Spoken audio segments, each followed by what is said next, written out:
الحمدللہ رب العالمین والصلاة والسلام علی سید الانبیاء والمرسلین وعلی آلہ وصحابہ اجمعین اما بعد فاعوذ باللہ من الشیطان الرجیم بسم اللہ الرحمن الرحیم یا ایہا الناس اعبدوا ربکم الذی خلقکم والذین من قبلکم لعلکم تتقون الذی جعل لکم الارض فراشا والسماء بناء وانزل من السماء ماء فاخرج به من الثمرات رزقا لکم فلا تجعلوا للہ اندادا وانتم تعلمون صدق اللہ العظیم وصدق رسولہ النبی الکریم ان اللہ وملائکتہ یصلون علی النبی یا ایھا الذین آمنوا صلوا علیہ وسلموا تسلیما اللہم صل علی سیدنا مولانا محمد وعلی آل سیدنا مولانا محمد وبارک وسلم اللہ رب محمد صلی اللہ علیہ وسلم نحن عباد محمد صلی اللہ علیہ وسلم۔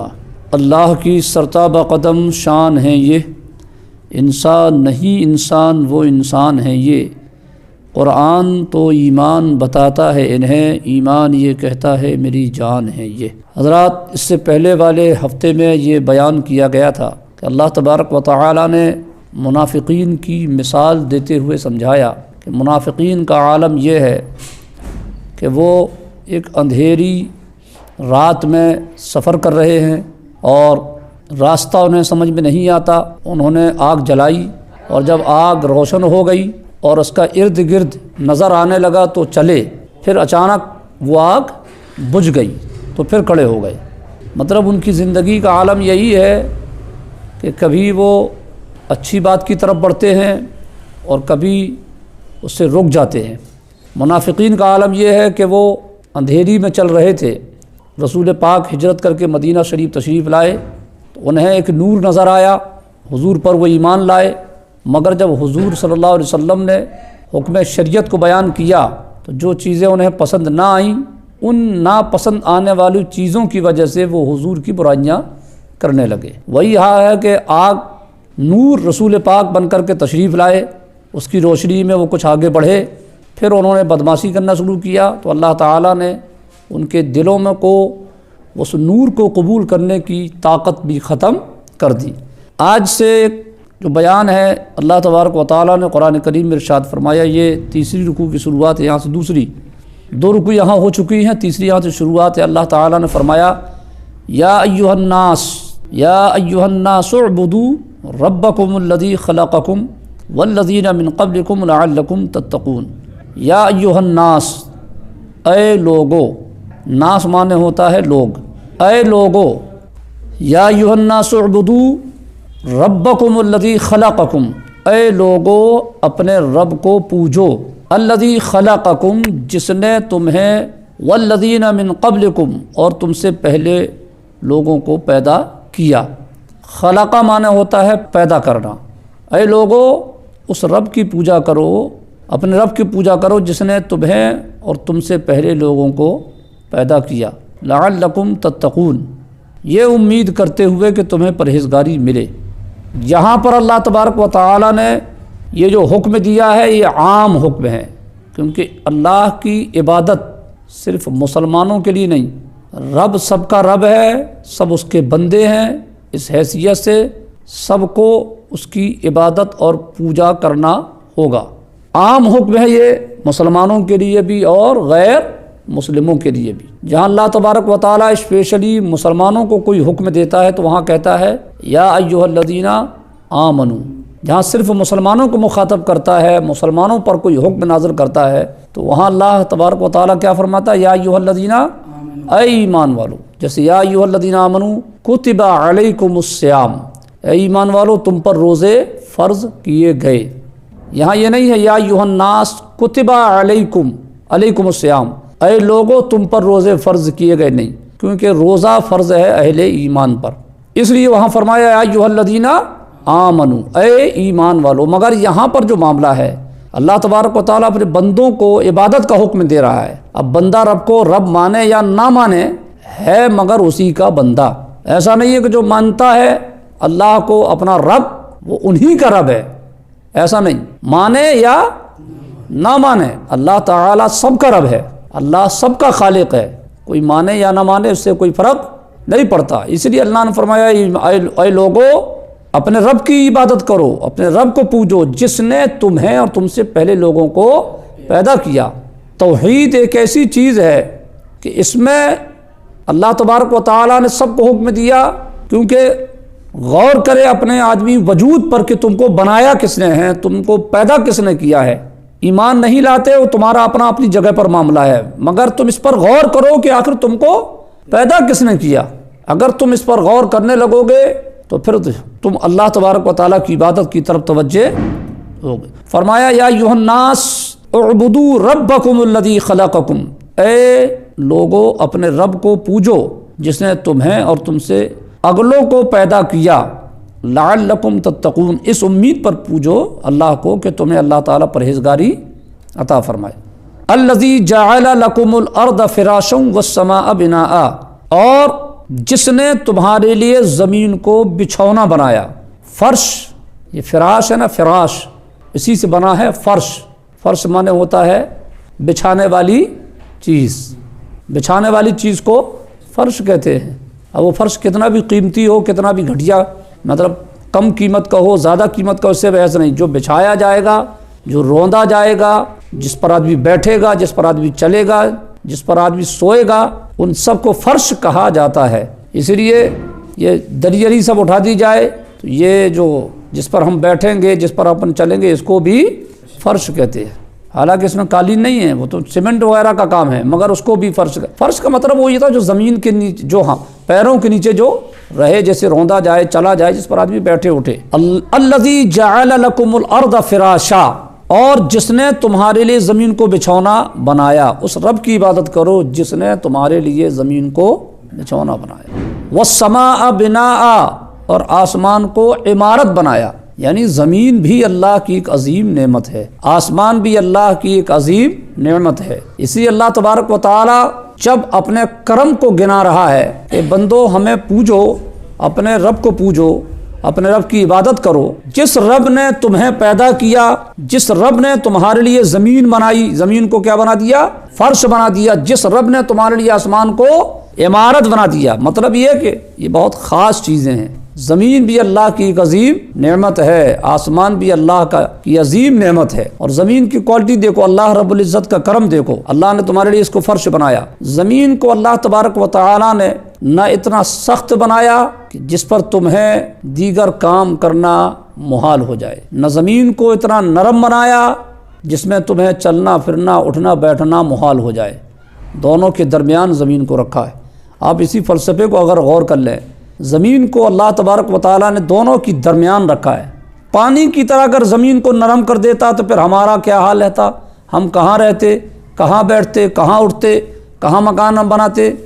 اور زمین کو اگر اللہ رب العزت نے اگر اتنا سخت بنا دیا ہوتا، پتھر کی طرح بالکل سخت ہوتا، تب بھی ہم اس میں کوئی کام نہیں کر پاتے۔ اللہ رب العزت نے زمین کو اس کوالٹی کا بنایا جو ہمارے لیے فائدہ مند بھی ہے۔ اگر ضرورت ہے تو اسی زمین کو کھود کر تم اپنا کام بھی کر لو، نہیں کھودنا ہے تو اس کو ٹائٹ کرنے کے لیے تمہیں کوئی الگ سے کیمیکل یا کوئی اور چیز بچھانے کی ضرورت بھی نہیں ہے، تم اسی طرح زمین میں رہ سکتے ہو۔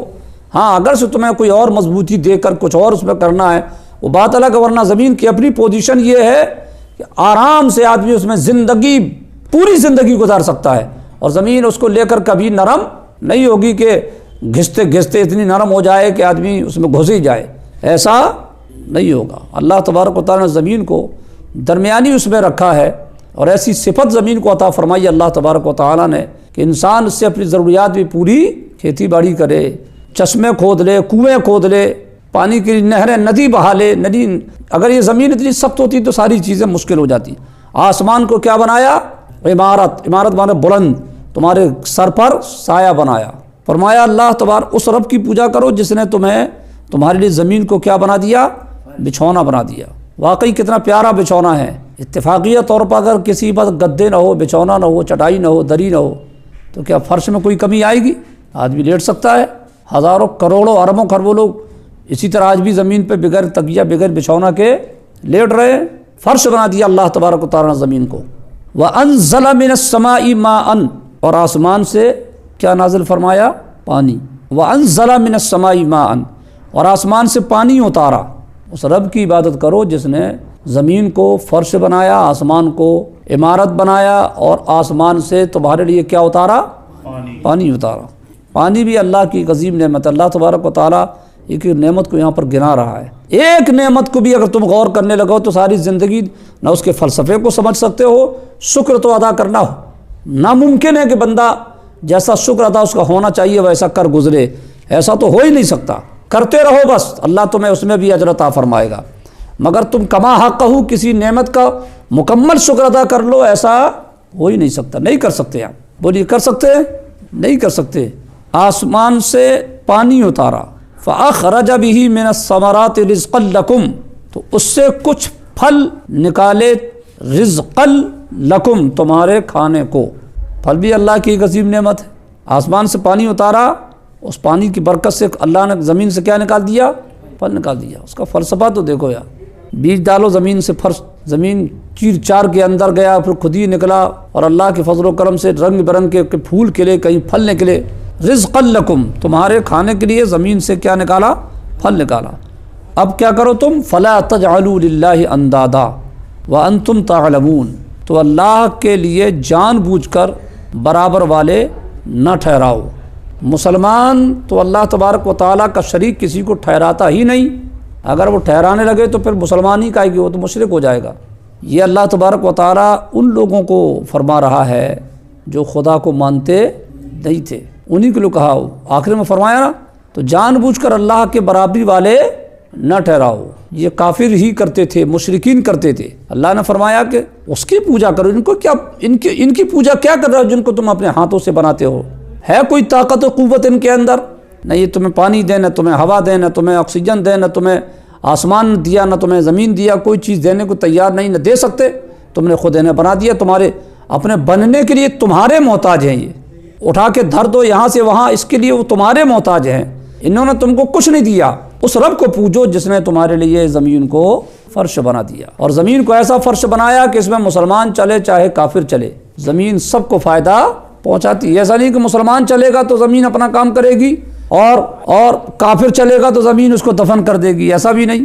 نہ پوجنے والے بھی زمین پہ چل رہے ہیں رب کو نہ ماننے والے بھی زمین کو چل رہے ہیں، زمین میں چل رہے ہیں، اور زمین سے جس طرح مسلمان فائدہ اٹھا رہا ہے وہ بھی اسی طرح فائدہ اٹھا رہے ہیں۔ تو وہی رب نے فرمایا، زمین کو جس رب نے تمہارے لیے فرش بنایا ہے اس رب کی پوجا کرو، آسمان کو جس نے تمہارے لیے عمارت بنایا ہے اس رب کی پوجا کرو۔ مطلب یہ کہ ایسے رب کو پوجو، اس رب ذوالجلال کی عبادت کرو جس نے یہ سب تم کو دیا ہے، اور جس نے یہ نہیں دیا ہے، جو تمہارا، جس نے تم نے جن کو اپنے ہاتھوں سے بنایا ہے، اس کی پوجا کا کوئی سوال ہی پیدا نہیں ہوتا۔ وَأَنزَلَ مِنَ السَّمَاءِ مَاءً، آسمان سے پانی اتارا۔ اس میں ایک چیز بیان کی گئی، سائنس اور فلاسفہ، پرانے زمانے کی سائنس آج کے پرانے زمانے کی سائنس کو نام کیا ہے؟ فلاسفہ۔ کیا کہتے تھے؟ فلسفی اور فلاسفہ، مطلب ان کی جو ذہنیت تھی وہی ذہنیت سائنس کی بھی ہے۔ وہ کسی بھی چیز کو اپنے علم کے مطابق پہلے جانچتے ہیں، اپنی عقل کی کسوٹی پر اس کو جانچتے ہیں، اور اس کے بعد ڈیسیجن لیتے ہیں۔ قرآن میں کیا لکھا ہے وہ اس پر غور جلدی نہیں کرتے۔ ہاں یہ الگ بات ہے کہ وہ جس چیز کی انہوں نے سرچ کیا ہے، انہوں نے تحقیق کی ہے، اس تحقیق کو کرنے کے بعد، مکمل تحقیق ہو جانے کے بعد، اب اس کو دیکھتے ہیں کہ یار اسلام میں دیکھیں کہ ہم نے اتنے دن اس کی تحقیق میں جو لگایا ہے، آخر اس چیز کے بارے میں اسلام کا بھی کچھ نظریہ ہے یا نہیں۔ تب جا کر وہ اسلام کو، اسی چیز کو دیکھتے ہیں اسلام میں گھس کر کے کہ اس کے بارے میں اسلام نے کچھ کہا ہے یا نہیں۔ ہم نے اس کام کو مکمل کرنے کے لیے 100 سال 200 سال لگا دیے ہیں، یہ تو ہماری اپنی تحقیق تھی، ریسرچ تھا، لیکن اب ذرا دیکھیں اسلام اس کے بارے میں کیا کہتا ہے۔ لیکن جب اسلام کے دامن میں آئے اور انہوں نے دیکھا تو وہ حیرت میں ڈوب جاتے ہیں کہ یار جس کو سمجھنے کے لیے، جس کو کلیئر کرنے کے لیے ہم نے 10 سال لگا دیے، قرآن میں اس کا بیان پہلے سے پورا حل موجود ہے، ہم حل ڈھونڈنے کے لیے 10 سال لگا دیا، اور قرآن میں ان کے اسلام میں پہلے ہی سے اس کا حل موجود ہے۔ اس حقانیت کو قبول کر کے بہت سے سائنٹسٹ مسلمان بھی ہو گئے، یار ہم نے مفت میں زندگی برباد کی، پہلے ہی ہم نے قرآن پڑھا ہوتا تو ہم جو لگے رہے اس کی تحقیق میں تو وقت برباد کیا، ہمیں یہ کرنے کی ضرورت نہیں پڑتی۔ صدیوں تحقیق کرنے کے بعد سائنس نے نکالا کہ آسمان کے زمین، یہ سمندر کے اندر ایک باریک دیوار ہے جو دونوں پانی کو ملنے نہیں دیتی۔ پانی، آسمان، سمندر میں دونوں قسم کا پانی ہے، میٹھا بھی ہے اور کھارا بھی ہے، دونوں پانی ہیں، مرج البحرین، پانی دونوں قسم کے ہیں، کہاں؟ سمندر میں۔ اور اللہ کا کرم یہ ہے کہ جو میٹھا پانی ہے وہ کبھی کھاری پانی میں نہیں ملتا، نہ کھارا والا پانی میٹھا پانی میں ملتا۔ جب سے رب ذوالجلال نے بنایا پیدا کیا، جب سے ایسی چل رہا ہے، اور وہ دیوار ایسی نہیں ہے کہ بالکل لوہے کی سیمنٹ کی رانگا کی پہرا کر کسی نے بنائی ہو کہ ادھر جا ہی نہیں سکتا پانی، وہ دیوار کسی کو دکھتی بھی نہیں ہے، دکھتی کسی کو؟ سمندر کے اندر کوئی دیوار دکھتی کسی کو نہیں ہے۔ جب دیوار نہیں ہے تو پانی میٹھا والا میٹھا، کھارا والا کھاری، یہ ملتا کیوں نہیں ہے؟ اس پر سائنس نے غور کیا کہ دونوں ہیں پانی اس میں، بغیر قرآن پڑھے ان کو اپنی سائنس کے حساب سے پانی پر جب انہوں نے تحقیق کیا تو نظر آیا کہ پانی میں تو اس میں دونوں قسم کے پانی ہیں، مگر بہت دنوں کے بعد پھر دیکھا کہ یار ادھر والا ادھر ہی ہے، ادھر والا ادھر ہی ہے، ملتا کیوں نہیں؟ اس پر سرچ کیا انہوں نے، 200 سال لگا دیا اس کو تحقیق کرنے میں۔ اس کی تحقیق کرنے کے بعد اس نتیجے پر پہنچے کہ دونوں پانی کے درمیان اللہ تبارک و تعالیٰ نے ایک آڑ بنائی ہے، یعنی دیوار ہے، جو ایسی نہیں نظر آتی۔ ان کی تحقیق پر بڑی باریک طریقے سے انہوں نے دیکھا تو ان کو نظر آیا کہ دیوار ہے جو ادھر کا پانی ادھر روکے رکھتا ہے، ادھر کے ادھر کو حل کرنے کے بعد، بڑی کامیابی حاصل کرنے کے بعد، ان سائنسدانوں کی ٹیموں کو بڑی کامیابی ملی، بہت خوش ہوئے، جشن منایا انہوں نے کہ ہم جو صدیوں سے، اتنے دن سے ہم جس کام میں لگے ہوئے تھے وہ کامیابی ہم کو مل گئی۔ اب ہم اس کا جواب دے سکتے ہیں کہ کھاری پانی میٹھا کیوں نہیں ہوتا، میٹھا پانی کھاری کیوں نہیں ہوتا۔ یہ ایک سوال تھا جو ہم جواب ڈھونڈ رہے تھے، ہم نے آخر میں اس کا جواب ڈھونڈ لیا، بہت خوش ہوئے۔ کامیابی وہ آدمی کو جب ملے گی تو خوش تو ہوگا نا۔ اسی کامیابی کا ذکر انہوں نے اپنے کسی مسلم دوست سے کر دیا کہ ہم اتنے دن سے لگے تھے، یہ کیا یہ کیا یہ کیا، آخر میں ہم لوگوں کو کامیابی مل گئی۔ اور جب مسلم جس مسلمان سے اس کا تذکرہ کیا اتفاق سے، وہ کوئی عالم تھے، انہوں نے کہا کہ یار تم نے 20 سال لگا دیا اس کام میں۔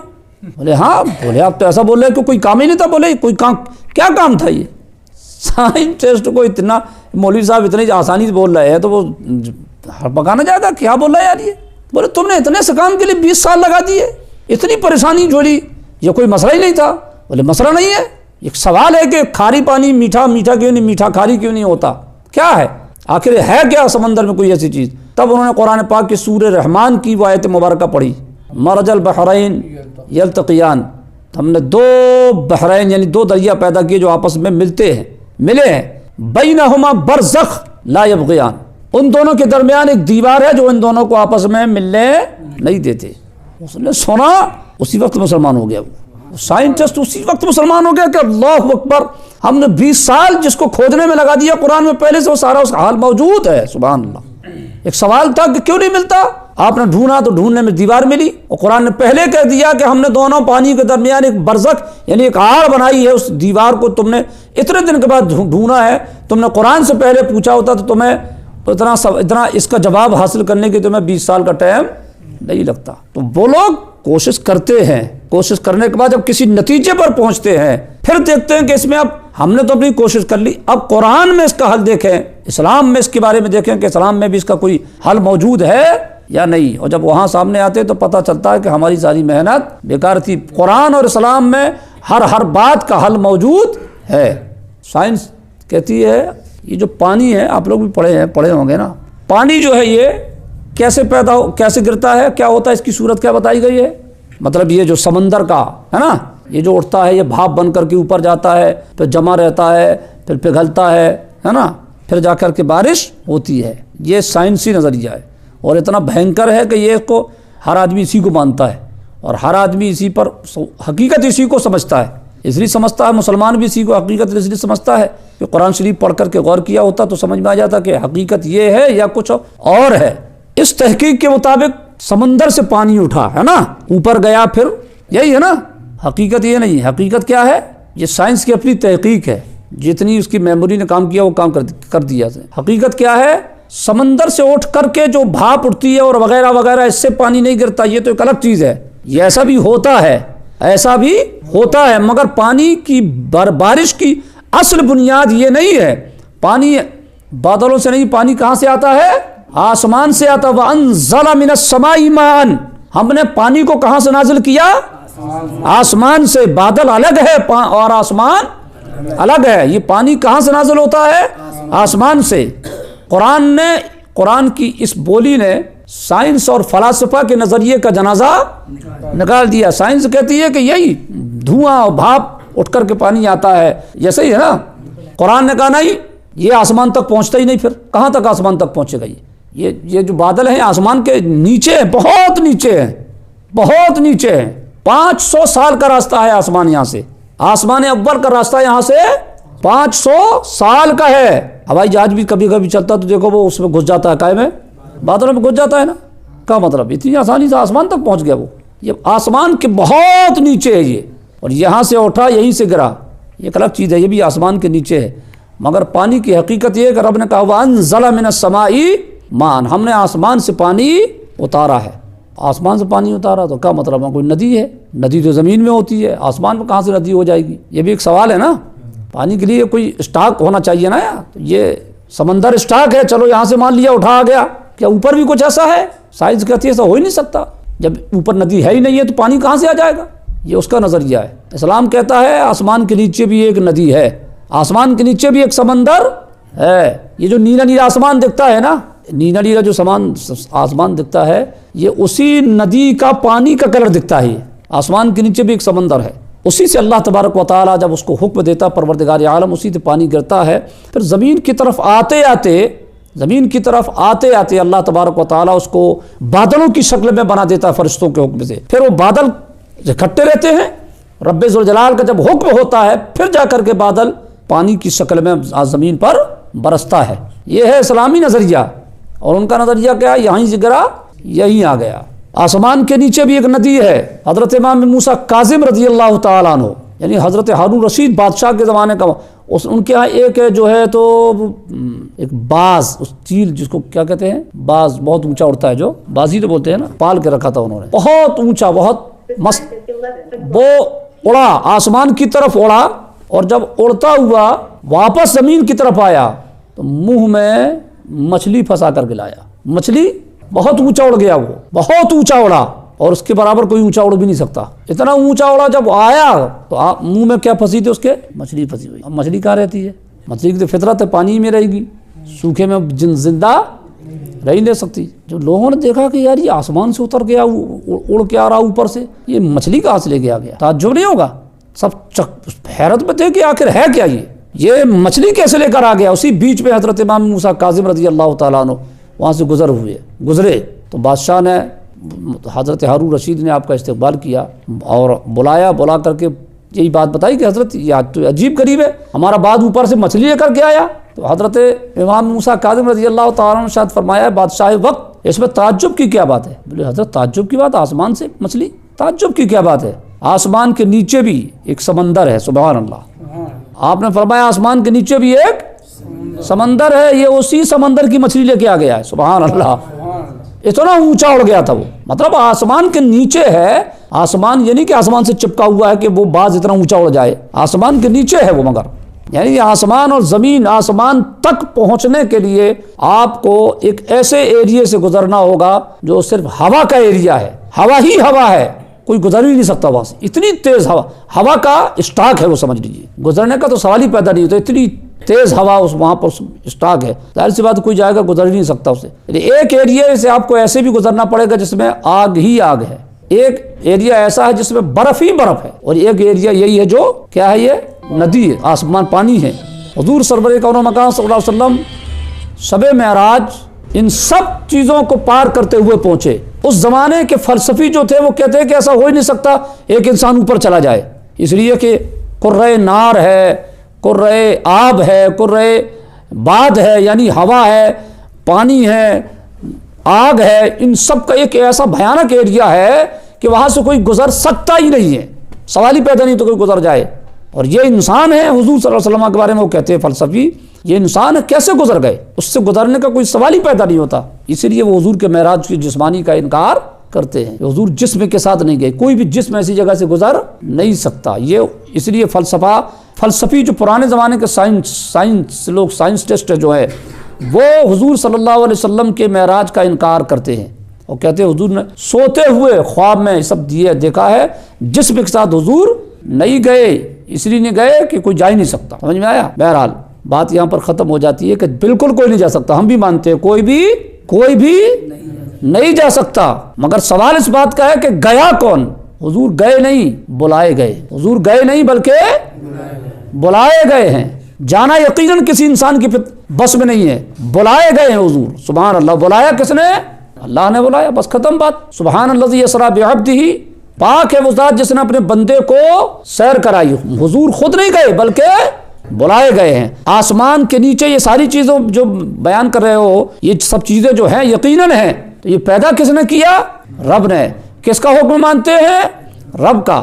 جب رب نے اپنے حبیب کو بلایا، انہیں بھی رب نے حکم دے دیا، سبحان اللہ، رب نے انہیں بھی حکم دے دیا۔ اسی حضور خیریت کے ساتھ بالکل گزر گئے، کوئی اور دوسرا گزرتا تو گزرنے کا سوال پیدا نہیں ہوتا۔ تو زمین آسمان کے نیچے بھی ایک سمندر ہے، اور وہیں سے اللہ تبارک و تعالیٰ زمین پر پانی نازل فرماتا ہے۔ تو سائنس کی ہم وہ بات مانیں جو اسلام سے نہ ٹکرائے۔ اسلام سے اگر کوئی بات ٹکراتی ہے تو ماننے کی اجازت نہیں ہے، ورنہ آپ کا ایمان چلا جائے گا۔ صاف قرآن نے کہا پانی کہاں سے نازل ہوتا ہے؟ آسمان سے اتارتا اللہ تبارک و تعالیٰ۔ یہ سائنس کہتی ہے یہ دھواں اور یہ پلانا ڈھکانا، یہ سب اس کی اپنی تحقیق ہے۔ ہمارے قرآن نے جو دیا ہے ہمیں اسی تعلیمات پر عمل اور ہمارا اسی پر ایمان اور عقیدہ ہے۔ جیسے سائنس کہتی ہے کہ انسان جو سب سے پہلے انسان بنایا گیا، اس کے بڑے بڑے کان تھے، پونچھ بھی تھی اس کی، ہے نا۔ سائنس کیا کہتی ہے؟ سب سے پہلے جب انسان بنا تو انسان بندر جیسے تھا، بڑے بڑے کان تھے، پونچھ بھی تھی اس کی۔ تو کیا یہی اسلامی نظریہ ہے؟ اسلامی نظریہ بالکل یہی ہے، جیسا انسان آج بیٹھا ہے ٹھیک اسی شکل و صورت میں اللہ نے انسان پہلے بنایا۔ بندر الگ ہے، انسان الگ ہے۔ ہاں، انسانوں میں کئی کوالٹی ہے، کئی انسان بھی آدم خور ہوتے ہیں، یعنی انسان کو کھا جائیں، ہیں درندے صفت انسان بھی موجود ہیں، مگر وہ بندر نہیں، وہ بھی انسان ہے۔ اللہ نے انسان کی کئی کوالٹی بنائی ہے، کئی قسم ہیں انسانوں کی، وہ سب انسان ہی اللہ نے بنائے ہیں، کئی قسم انسان کی، سمجھ میں آئی؟ جو آدم خور جانور انسان آپ کو ملتے ہیں کہاں؟ جنگلوں میں، یہ بھی انسان ہی ہے، بندر اندر نہیں ہے، یہ کئی قسم انسانوں کی۔ تو اللہ تبارک و تعالیٰ نے انسان کو اسی شکل و صورت میں پیدا فرمایا، کوئی بندر اندر کی شکل میں انسان کو پیدا۔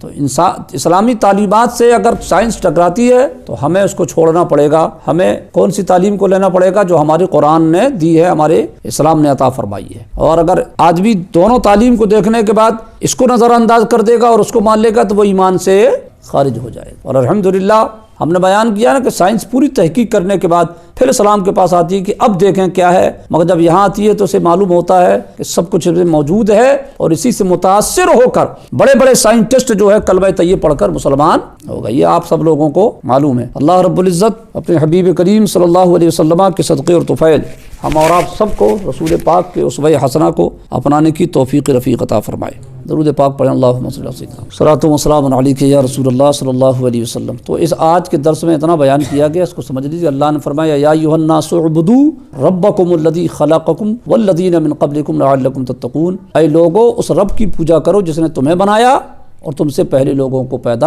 اور اس کے بعد رب نے ارشاد فرمایا الذی جعل لکم الارض فراشا والسماء بناء، اس رب کو پوجو جس نے زمین کو تمہارے لیے فرش بنا دیا، آسمان کو تمہارے لیے عمارت بنا دیا۔ اس رب کو پوجو وانزل من السماء ماء، جس نے آسمان سے تمہارے لیے پانی اتارا، فاخرج لکم من الثمرات رزقا لکم، پھر اس پانی کے ذریعے زمین سے اللہ تبارک و تعالیٰ نے تمہارے لیے کھانے کے لیے کیا نکالے؟